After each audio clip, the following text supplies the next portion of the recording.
l-iktar kanzunetta favorita tiegħek? Ħanajdlek, jiena nħobbhom kollha l-istess.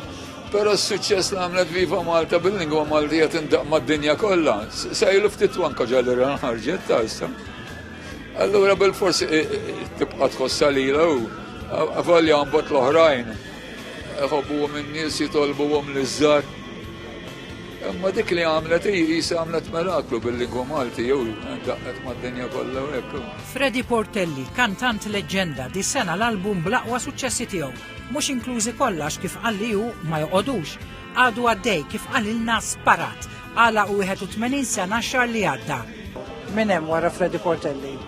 Ħanajdlek jiena ġanni nidħol fil-mużika missieri għax jiena missieri kien mużikant. Mbagħad kien dilettant ħafna tal-opri.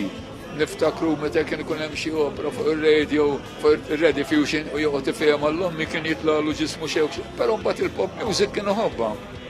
Il-Vinyl jaf il-bidu tal-istorja tiegħu fil-mużika lejn l-aħħar tas-seklu 19. Bħal donnu miet mewta naturali ma' żmien, imma morna żmerġ għaliex id-diski fuq il-Vinyl reġgħu irxuxtaw. U il-Vinyl ukoll puxxa formati oħra bħal CDs u anka t-shirts u affarijiet ta' mal-mużika tangibbli.